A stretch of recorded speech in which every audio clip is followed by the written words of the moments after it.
आम आदमी पार्टी को लेकर जो खुलासे हो रहे हैं उसके बाद आपके नेता बैकफुट पर हैं। आपके नेता समझ ही नहीं पा रहे हैं कि वो अपने राज कैसे छुपाएं। आपके नेता कोशिश तो खूब कर रहे हैं कि उनकी पोल ना खुले। अरविंद केजरीवाल ये दिखाने की कोशिश कर रहे हैं कि उन्होंने दिल्ली वालों के लिए खूब काम किया है, लेकिन जो बात बाहर आ रहे हैं उससे केजरीवाल एंड कंपनी बेनकाब हो गई है। जो वीडियो सामने आए हैं उससे केजरीवाल और आपकी पोल खुल गई है कि दिल्ली में वो क्या क्या कर रहे थे। दिल्ली के लोग अब ये देखकर हैरान हैं कि वो जिस अरविंद केजरीवाल को आम आदमी समझ रहे थे, वो अरविंद केजरीवाल वोट हासिल करने के लिए आम आदमी बनकर लोगों को ठग रहे थे। लेकिन अब वो एक्सपोज हो गए हैं। सीएम बनने के बाद कोरोना काल में अरविंद केजरीवाल ने अपने लिए शीश महल तो बनवा लिया, लेकिन उन्होंने दिल्ली की जनता के लिए कुछ नहीं किया। अरविंद केजरीवाल शीश महल में क्या क्या कर रहे थे उसका खुलासा हो गया है। इस खबर में आगे आपको बताएंगे सब कुछ डिटेल में कि किस वीडियो से आपकी खुल गई है पोल और कैसे सीजीआई डीवाई चंद्रचूड़ ने बड़ा खुलासा कर विपक्ष को कहीं का नहीं छोड़ा है। तो इन सभी खबरों को डिटेल में जानने के लिए बने रहिए हमारे साथ अंत तक और देखिए हमारी ये खास रिपोर्ट। आम आदमी पार्टी को लेकर ऐसी खबर आई है जिसके बाद अरविंद केजरीवाल सोच रहे होंगे कि अब जिस तरह से दिल्ली के लोग उनकी पोल खोलने के लिए जगह जगह उन्हें ढूंढ रहे हैं उससे उनकी हार तय है। आम आदमी पार्टी के कारनामे अब दिल्ली के लोग दिखाने लगे हैं, जिसके बाद आपके नेता तिल मिला जा रहे हैं। दर्शकों, दिल्ली के लोग अब सबूत के साथ आम आदमी पार्टी को बेनकाब कर रहे हैं। अरविंद केजरीवाल पदयात्रा में घूम घूम कर अपनी पार्टी की सरकार की वाहवाही कर रहे हैं, लेकिन जो खबर आ रही है उससे दिल्ली का माहौल क्या है आप दर्शकों खुद ही समझ जाएंगे। दर्शकों, दिल्ली के भीतर पिछले 10 सालों में 0 सन्नाटा काम हुआ है। दर्शकों, दिल्ली की जनता बेबस और लाचार है और मजबूरी में नाली का पानी पीने को मजबूर है। दोस्तों, बिल्कुल सही सुना आपने। देश की राजधानी के लोग नाली का पानी पी रहे हैं और एक्सपोज होने के बाद आपके विधायक दांत निपोड़ रहे हैं और सोशल मीडिया पर जो वो कर रहे हैं उससे पार्टी की पोल पट्टी खुल गई है कि कैसे आपके नेता एक तो दिल्ली वालों के लिए साफ पानी का इंतजाम नहीं कर पा रहे हैं और जब लोग शिकायत कर रहे हैं तो वो तिल मिला जा रहे हैं। दर्शकों, समझने की बात यह है कि दिल्ली में आपकी सरकार इसलिए आई थी क्योंकि वो कह रही थी कि जी हम दिल्ली के भीतर पानी से लेकर बिजली तक सब ठीक कर देंगे, लेकिन पानी का हाल ऐसा बेहाल है कि यमुना से लेकर घरों में सप्लाई का पानी सब गंदा है। वहीं दिल्ली के लोग प्रदूषण से भी परेशान हैं, लेकिन फिर भी अरविंद केजरीवाल और आपके नेता नए नए प्रपंच कर रहे हैं। दरअसल दिल्ली के कौंडली विधानसभा के लोग गंदा पानी बोतल में भरकर आप विधायक कुलदीप कुमार के द्वार पहुंच गए। वहां जाकर लोगों ने नाले में आते गंदे पानी को लेकर शिकायत और आपत्ति दर्ज की। लोगों ने आम आदमी पार्टी के दफ्तर में उनके सहायक से कहा कि या तो ये पानी तुम पी लो या फिर विधायक को बुलाओ, वो पिएंगे। इससे पहले दिल्ली महिला आयोग की पूर्व अध्यक्ष और राज्यसभा सांसद स्वाति मालीवाल गंदा पानी बोतल में भरकर सीएम आतिशी के निवास पहुंची थी। उन्होंने भी गंदा पानी की सप्लाई करने को लेकर चेतावनी दी थी। वहीं आम आदमी पार्टी के विधायक कुलदीप कुमार के दफ्तर पहुंचकर लोगों ने गंदे पानी की बोतल रखते हुए पूछा कि इस गंदे पानी को कौन पिएगा। वहां पहुंचे लोगों ने आपत्ति दर्ज कराते हुए कहा कि इलाके में सुबह शाम कहीं भी जाओ ये सीवर का गंदा पानी आ रहा है। साथ ही लोगों ने कॉलोनी में सीवर का पानी भरने की भी शिकायत दर्ज कराई। वहां पहुंचे लोगों ने कहा कि सीवर का पानी कॉलोनी में घुसा हुआ है। हमने 4 बार विधायक को बोल दिया और तो और अधिकारियों को भी बोल दिया, लेकिन कोई सुनवाई नहीं हुई। आप बताएं कि कोंडली विधानसभा की जनता क्या करे। वहीं दिल्ली बीजेपी ने उस वीडियो को एक्स पर पोस्ट कर लिखा है कि दिल्ली की जनता आपके विधायक के द्वार पीने का गंदा पानी बोतल में लेकर कोंडली विधानसभा के लोग वहां के निकम्मे विधायक कुलदीप कुमार के पास पहुंचे, उन्हें वही गंदा पानी पिलाने के लिए। मगर जनता के विधायक जनता के बीच ही आने से घबरा गए। आए ही नहीं अपना स्वच्छ पानी पीने, जो पानी वो जनता को पिला रहे हैं। आपने जिस तरह की धोखाधड़ी वाली राजनीति दिल्ली में की है उससे आपके नेता अब पूरी तरह से एक्सपोज हो गए हैं।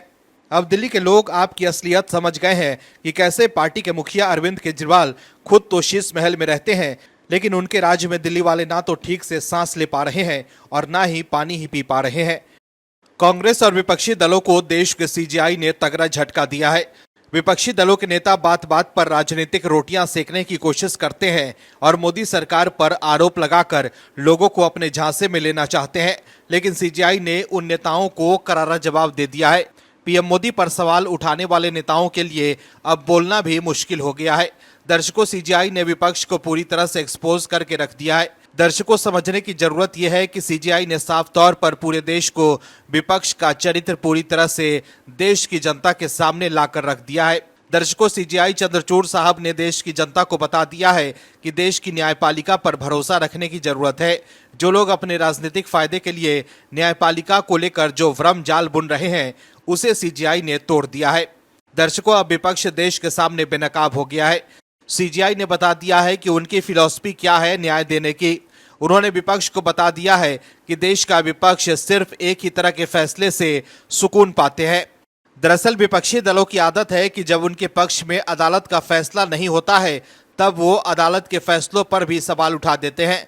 लेकिन जब विपक्ष के पक्ष में फैसला होता है, तो उस फैसले के आधार पर वो मोदी सरकार को निशाने पर लेने लगते हैं और अदालत पर भी उन्हें पूरा भरोसा होता है। देश की अदालतों के फैसलों पर विपक्ष के नेता अपने हिसाब से उसे भुनाने की कोशिश करते हैं, लेकिन देश के चीफ जस्टिस डीवाई चंद्रचूड़ ने न्याय व्यवस्था को लेकर बड़ा बयान दिया है। सीजीआई चंद्रचूड़ ने कहा है कि न्यायपालिका की स्वतंत्रता का मतलब ये नहीं होता है कि हमेशा सरकार के खिलाफ ही फैसला दिए जाएं। सीजीआई ने लोगों से न्यायाधीशों के फैसलों पर विश्वास रखने की अपील की है। साथ ही इसे लेकर जोर दिया है कि न्याय व्यवस्था का निष्पक्ष रहना बहुत जरूरी है। दिल्ली में आयोजित एक कार्यक्रम के दौरान सीजीआई चंद्रचूड़ ने कहा कि मैंने जब इलेक्टोरल बॉन्ड के मामले में केंद्र सरकार के खिलाफ फैसला दिया तो उसे निष्पक्ष माना गया था। यानी कि जब आप इलेक्टोरल बॉन्ड के मामले में फैसला देते हैं तो पूरी तरह आजाद होते हैं, लेकिन अगर कोई फैसला सरकार के पक्ष में चला जाए तो फिर आप आजाद नहीं रहते। मुझे लगता है कि स्वतंत्रता की ये परिभाषा नहीं है। आपको बता दें कि सुप्रीम कोर्ट ने 15 फरवरी 2024 को इलेक्टोरल बॉन्ड योजना को असंवैधानिक करार दिया था। साथ ही इसे बंद करने का भी आदेश दिया। इस योजना के तहत राजनीतिक पार्टियों को फंडिंग मिलने का प्रावधान किया गया था। हालांकि सुप्रीम कोर्ट के 5 जजों की पीठ ने इस योजना को ही खारिज कर दिया और इस फैसले से विपक्ष के नेता काफी खुश थे। राहुल गांधी ने इस फैसले के बाद केंद्र की मोदी सरकार पर जमकर निशाना साधा था। लोकसभा चुनाव से पहले राहुल गांधी इसे अपने पक्ष में भुनाने की खूब कोशिश कर रहे थे। वहीं जब कोर्ट का कोई फैसला केंद्र सरकार के पक्ष में होता है, तब विपक्ष के नेता उस पर निशाना साधने लगते हैं और उन्हें कोर्ट के फैसले पर भी भरोसा नहीं होता है। इसी को लेकर सीजीआई डीवाई चंद्रचूड़ विपक्ष के नेताओं पर निशाना साध रहे थे। वहीं सीजीआई के घर जब पीएम मोदी गए थे, तब भी विपक्ष के नेताओं को जबरदस्त मिर्ची लगी थी। ऐसे में सीजीआई ने पीएम मोदी के उनके आवास पर आने के बारे में कहा है कि प्रधानमंत्री गणपति पूजा के लिए मेरे घर आए। इसमें कुछ भी गलत नहीं है, क्योंकि सामाजिक स्तर पर न्यायपालिका और कार्यपालिका से जुड़े व्यक्तियों के बीच निरंतर बैठकें होती हैं। हम राष्ट्रपति भवन में गणपति दिवस आदि पर मिलते हैं। वहीं हाल ही में अभिनंदन समारोह के दौरान लोगों को संबोधित करते हुए सीजीआई ने कहा था कि उन्होंने राम जन्मभूमि बाबरी मस्जिद विवाद में समाधान के लिए भगवान से प्रार्थना की थी। चंद्रचूड़ ने कहा था कि अगर किसी के अंदर आस्था हो तो भगवान रास्ता निकाल देगा। उन्होंने कहा कि अक्सर हमारे सामने मामले आते हैं, लेकिन हम किसी समाधान पर नहीं पहुंच पाते। ऐसा ही कुछ अयोध्या के दौरान हुआ, जो 3 महीने तक मेरे सामने था। मैं भगवान के सामने बैठा और उनसे कहा कि उन्हें कोई समाधान ढूंढना होगा। दर्शकों, देश का विपक्ष सिर्फ संवैधानिक संस्थाओं की छवि धूमिल करने के प्रयास में लगे रहते हैं, जिसकी वजह से देश के भीतर बेचैनी बढ़ती है। दर्शकों, जब मोदी सरकार के खिलाफ कोई फैसला होता है तो उसके आधार पर राहुल गांधी केंद्र की मोदी सरकार और बीजेपी पर निशाना साधते हैं, लेकिन जब फैसला विपक्ष के खिलाफ होता है तो राहुल गांधी चुप्पी साध लेते हैं और विपक्ष के कई नेता कोर्ट पर ही सवाल उठा देते हैं। लेकिन सीजीआई ने विपक्ष को समझा दिया है कि हर मुद्दे को राजनीतिक एंगल देना ठीक नहीं है। आम आदमी पार्टी को लेकर जो खबर आ रही है, उससे दिल्ली के लोग हैरान हैं कि जिस पार्टी को उन्होंने ये सोचकर वोट दिया था कि इस पार्टी के नेता हमारे बीच से ही निकला हुआ आम आदमी है, वो सब अब सकते में है कि कैसे सत्ता मिलने के बाद आपके नेता आम से खास हो गए हैं। दर्शकों, शीश महल में रहने वाले लोग दिल्ली वालों को न साफ हवा दे पा रहे हैं और न ही साफ पानी। दिल्ली में इस वक्त चुनाव से पहले आम आदमी पार्टी प्रदूषण से लेकर पानी और सड़क जैसे मामलों पर फंसी हुई है। दर्शकों, आपके नेताओं ने पहले घोटाला किया और अब उनकी भाषा भी बदल गई है। आप नेता को लेकर जो वीडियो वायरल हुए हैं, उसको लेकर आम आदमी पार्टी बैकफुट पर है और अब आप सांसद स्वाति मालीवाल ने ही वीडियो दिखाकर आप पर हमला बोला है। जो वीडियो स्वाति मालीवाल ने शेयर किया है, उसके मुताबिक आप नेता की चरित्र कैसा है, उस पर सवाल उठ रहा है। आपके नेताओं की सोच महिला अस्मिता को लेकर क्या है, उस पर से खुलासा हो रहा है।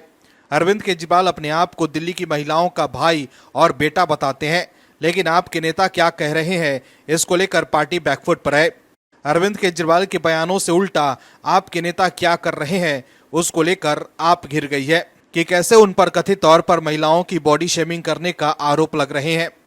दरअसल आम आदमी पार्टी की सरकार पिछले 1 दशक से दिल्ली की सड़कों को ठीक तो नहीं कर पाई, लेकिन उनके नेता पर आरोप लग रहा है कि वो कह रहे हैं कि जी हम हेमा मालिनी के गालों जैसी सड़कें बना देंगे। लेकिन दर्शकों, आप खुद ही सोचिए कि ये कितना शर्मनाक बयान है। आपके ही राज्यसभा सांसद स्वाति मालीवाल ने एक वीडियो शेयर किया है। उसमें ऐसा कहना कथित तौर पर सुना जा सकता है। हालांकि OMH न्यूज वीडियो की सत्यता की पुष्टि नहीं करता है, लेकिन ऐसा कहा गया है तो ये कितना शर्मनाक बयान है कि जिस सरकार की मुखिया महिला है, उनके विधायक इस तरह के बयान दे रहे हैं। दरअसल स्वाति मालीवाल लगातार दिल्ली सरकार पर हमलावर हैं। एक बार फिर उन्होंने वीडियो शेयर कर आम आदमी पार्टी के विधायक पर हमला बोला है। उन्होंने उत्तम नगर से विधायक नरेश वालियान का एक वीडियो शेयर किया है, जिसमें वो सड़कों की मरम्मत की बात करते नजर आ रहे हैं। स्वाति मालीवाल का दावा है कि इसी दौरान नरेश वालियान ने एक महिला विरोधी बयान दिया, जिसके खिलाफ एक्शन लिया जाना चाहिए। उन्होंने दिल्ली के पूर्व मुख्यमंत्री अरविंद केजरीवाल से बालियान के खिलाफ सख्त कार्रवाई करने की मांग की है। स्वाति मालीवाल ने वीडियो शेयर करते हुए एक्स पर लिखा है कि दिल्ली के उत्तम नगर से विधायक नरेश बालियान का कहना है कि सड़कें हेमा मालिनी के गालों जैसी बना देंगे। इस महिला विरोधी बात की जितनी निंदा करें वो कम है। उन्होंने आगे कहा कि यह आदमी पूरे 10 साल तक सोता रहा है, जिसके चलते उत्तम नगर की सड़कें टूटी फूटी पड़ी है। आज भी काम न करके सिर्फ अपनी घटिया सोच का प्रदर्शन कर रहा है। महिलाओं को वस्तु समझने वाली ऐसी घटिया सोच की समाज में कोई जगह नहीं है। अरविंद केजरीवाल जी से अपील है कि इस महिला विरोधी सोच के व्यक्ति पर तुरंत एक्शन ले। बता दें कि स्वाति मालीवाल ने जिस वीडियो को शेयर किया है, वो एक वीडियो का 7 सेकंड का क्लिप है, जिसमें आप विधायक नरेश बालियान को ये कहते सुना जा सकता है कि सब टकाटक हो जाएगा, फर्स्ट क्लास हो जाएगा, हेमा मालिनी के गालों जैसा रोड बना देंगे उत्तम नगर के। लेकिन दर्शकों, समझने की जरूरत यह है कि आपके नेता महिला अस्मिता की बात तो करते हैं, लेकिन उनके विधायक पर जो आरोप लग रहे हैं और जो वीडियो वायरल हुए हैं, उससे अगर आम आदमी पार्टी के खिलाफ दिल्ली की महिलाओं की नाराजगी बढ़ी तो फिर से 2025 में केजरीवाल का CM बनने का सपना ही रह जाएगा। कांग्रेस नेता राहुल गांधी ने जो वीडियो शेयर किया है, उससे कांग्रेस को लेकर कई सवाल उठने लगे हैं। दर्शकों, समझने की जरूरत है कि कांग्रेस के नेताओं को जल्द ही नया स्वामी मिलने वाला है। कांग्रेस के नेताओं को अब अपनी कुर्सी की पेटी बांध लेनी चाहिए, क्योंकि जल्द ही नए उत्तराधिकारी की सेवा में लगना है। ये इस देश का दुर्भाग्य ही है कि कांग्रेस को कोई नेता गांधी परिवार के बाहर का मिलता ही नहीं है। दरअसल भारतीय राजनीति में परिवारवाद का महत्व किसी से छुपा नहीं है। देश की सबसे पुरानी पार्टी कांग्रेस को पिछले 5 दशक से एक परिवार ही चला रहा है। देश में जितनी भी क्षेत्रीय पार्टियां हैं, उन्हें भी अलग अलग परिवार प्राइवेट लिमिटेड कंपनी की तरह चला रहे हैं। लेकिन कांग्रेस ने जो वीडियो जारी किया है, उसके बाद एक बार फिर कांग्रेस बैकफुट पर आ सकती है। दरअसल कांग्रेस सांसद और नेता प्रतिपक्ष राहुल गांधी ने शुक्रवार को एक्स पर एक वीडियो साझा किया है, जिसमें वो 10 जनपद आवास पर रंगाई पुताई करने वाले मजदूरों से बात करते नजर आ रहे हैं। इस दौरान उनके भांजे रेहान वाड्रा भी उनके साथ थे। वीडियो के कैप्शन में राहुल ने लिखा, एक दिवाली उनके साथ जिनकी मेहनत से रोशन है भारत। इस वीडियो के चलते कयासबाजी तेज हो गई है कि प्रियंका गांधी वाड्रा के बेटे रेहान वाड्रा जल्द ही राजनीति में कदम रख सकते हैं। कांग्रेस के समर्थक और विरोधी दोनों ही इसे नेहरू गांधी वाड्रा परिवार की 5वीं पीढ़ी के सॉफ्ट लॉन्च के रूप में देख रहे हैं। दरअसल कांग्रेस के समर्थकों को राजकुमारों पर भरोसा कुछ ज्यादा ही होता है। शायद यही सोचकर कांग्रेस में एक नए युवराज की एंट्री होने जा रही है। रेहान वाड्रा इसके पहले भी कई सार्वजनिक कार्यक्रमों में नजर आ चुके हैं, पर रेहान इस बार नेताओं वाले अंदाज में नजर आ रहे थे। इसलिए चर्चा गर्म हो गई कि क्या पार्टी उनकी लॉन्चिंग करने जा रही है। राहुल अपने साथ उन्हें मजदूरों के पास तो ले ही गए, ऐसे लोगों के पास भी ले गए जो पॉल्ट्री का काम करते हैं। राहुल इस वीडियो में ये दिखाने की कोशिश करते हैं कि वो अपने भांजे के साथ पुताई मजदूरों से उनका काम समझ रहे हैं। दरअसल राजकुमारों की एंट्री राजनीति में ऐसे ही होती रही है, इसलिए कांग्रेस के विरोधी लोगों को भी बोलने का मौका मिल गया। रेहान 24 साल के हैं, मतलब अगले आम चुनावों तक संवैधानिक रूप से वो चुनाव लड़ने के योग्य हो जाएंगे। जब भी किसी राज परिवार में किसी राजकुमार की एंट्री राजनीति में करानी होती है तो इमेज मेकिंग करने की वाली टीम बहुत पहले से ही काम करने लगती है। जैसे रेहान को उनके मामा ने देश के उन मजदूरों से रूबरू कराया जो दीपावली के अवसर पर पेंटिंग का काम करते हैं। जाहिर है ये जताने की कोशिश कर रहे हैं कि बच्चा राज परिवार से आता जरूर है, पर गरीब गुरबा मेहनतकश लोगों के लिए उसके दिल में सम्मान है।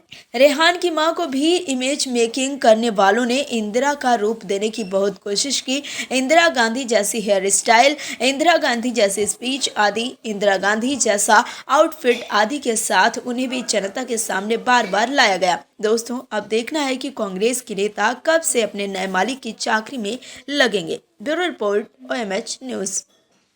और भी वीडियोस देखने के लिए चैनल को सब्सक्राइब करें और बेल आइकन को दबाएं।